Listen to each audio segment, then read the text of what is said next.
The discussion we're having here today has to do with me sharing information to the greater community about experiences that I've had and the understandings and the knowledge that I've come to know over a period of a great number of years, obviously. And the experiences I've had are really, well, to put it simply, are really out there for a lot of people.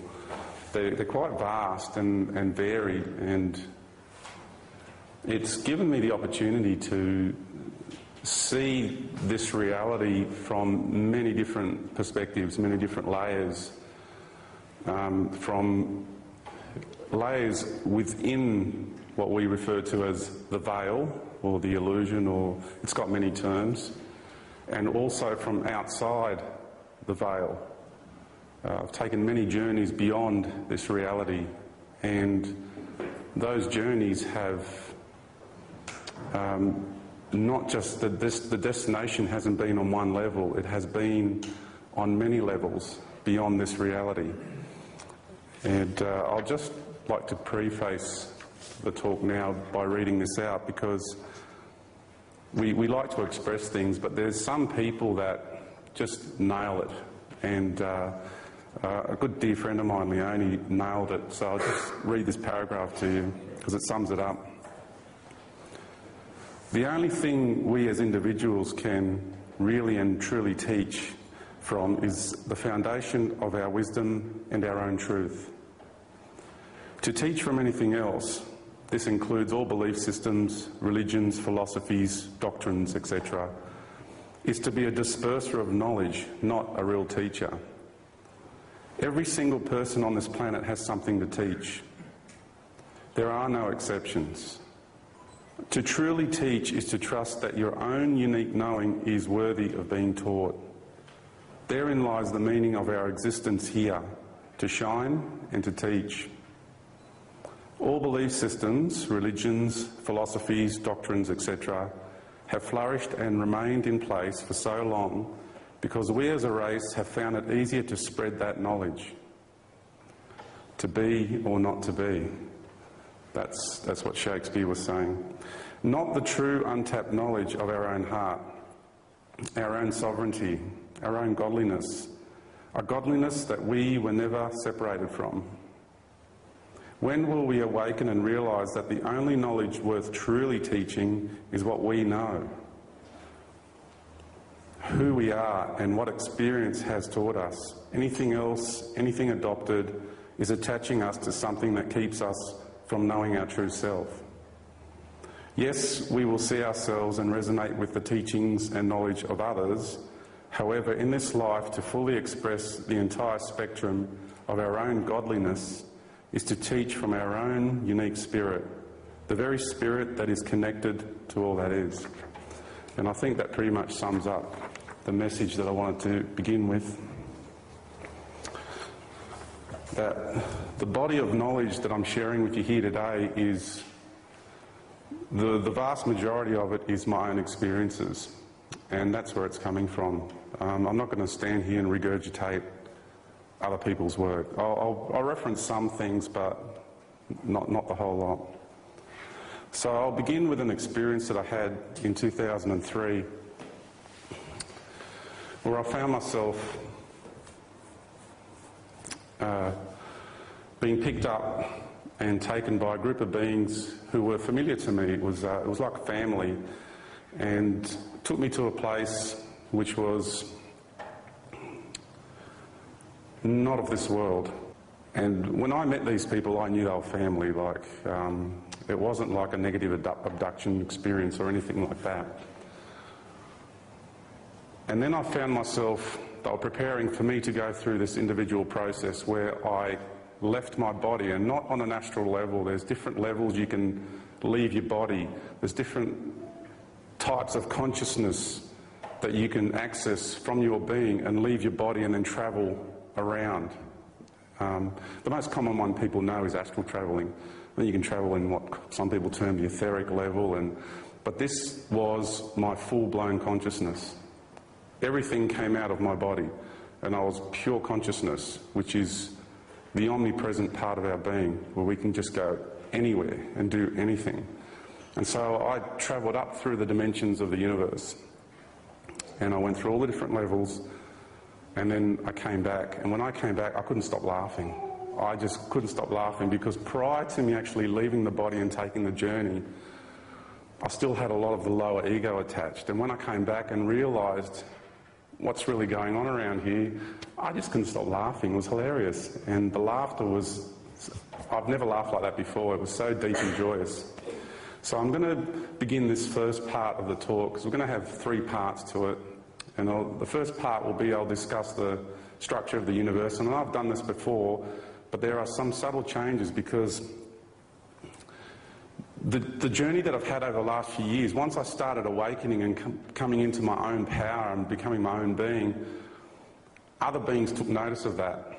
And the first thing they wanted to do was to take me and manipulate me, to make sure that when I speak, I wouldn't speak the universal truth, because really there is only one truth.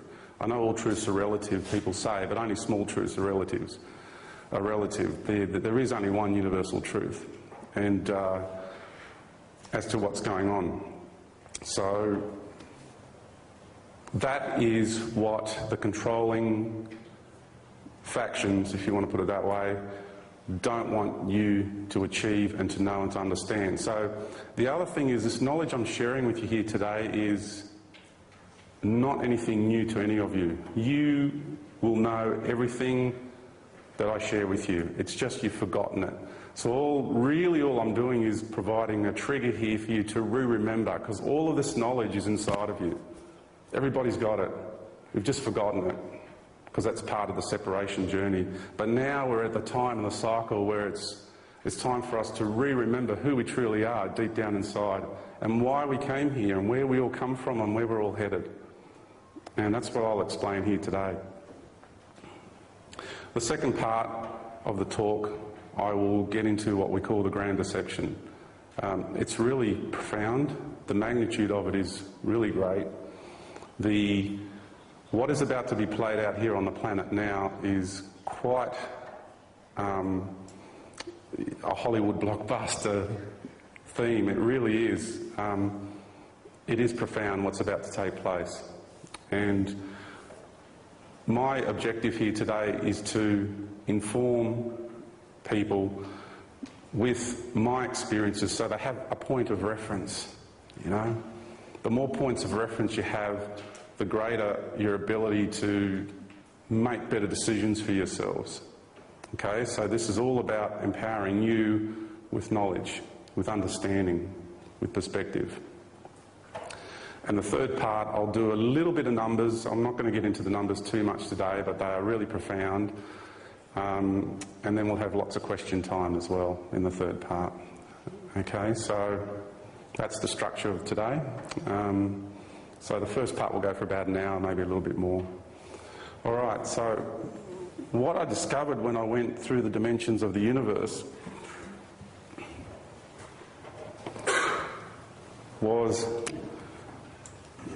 and I will just say one more thing, and the beings that tried to manipulate me, I know you're all aware of a group called the Galactic Federation of Light. Now in 2004 I did a series of lectures, and that video footage has been doing the rounds on the internet, as many of you are aware. And I will explain exactly who the Galactic Federation of Light are, because there's the real light and then there's the false light. And what we are about to experience on this planet, and it's already happening, is the false light. We've got to get through that first to get to the true light. And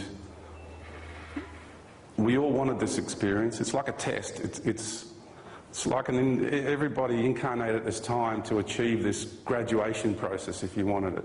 So this is going to filter out who's really connected to the core of the universe and who's not. And whoever decides to go on their ships when they turn up, there's no right and wrong, okay? That is the right journey for each person that goes on those ships. It just means they wish to stay here a little bit longer. Not here on this planet, but in the lower universes a little bit longer. And they'll go through the next cycle. If they don't go through that one, they'll go through on the next one. So there's no right and wrong. It's just what's appropriate for each person. So there's no judgment here in that way, okay? And I went through this model of the universe in 2004, and that structure that I drew is a replica of the real universe. So I was being manipulated and I couldn't express myself properly. So now I'll draw that universal structure again, and there may be some similarities, but I'll just explain the differences too. So let's say here on Earth, as you know, we've all been in what we refer to as the third dimension, okay? And I'll put a line there because it blends in, but, you know, there are lines. Above that we've got the fourth dimension. Now the fourth dimension in physical size is the largest that exists in actual physical size because of the amount of separation that took place. Okay, this area is what's deemed the zone of free will. Okay? Then we have a thick universal membrane between the fourth and the fifth. Now, the reason that was created was for protection on a universal level. It's part of the divine plan, it's part of the creation structure, because evil does not exist above here. So evil only exists, what you call evil. It's the concept, right? I'm just using our labels that we're familiar with. Of evil only exists below this level. Okay? Above here, this is what's known as heaven, what you call heaven. In religious terms, in what you experience here on this level, the level of life here is so beautiful.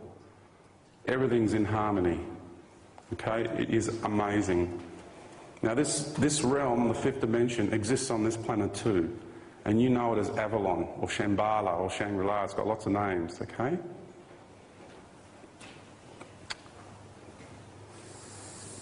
Then we have the sixth, seventh. Between the seventh and the eighth is another universal membrane. Then we have the ninth. Then it goes the 10th, 11th, 12th and 13th, okay? So, these are the ones you really want to know about, and I'll explain that why. So, when I went up, I experienced the whole lot, and then I came back down. And what I discovered was that all these dimensional levels is what we refer to as creation. From inside this universe, universe, one verse, right? We think that that's creation, as from your perspective here, but it's not. Life is infinite. There's no end to it, as far as I can perceive. Even from right up the top dimensions, from up there, I couldn't perceive the end to life. It goes on and on and on. So, what I want to share with you is that this is what we call God. It's a being. Everything is a being, right? The planet is a being, the galaxy is a being, the trees are a being.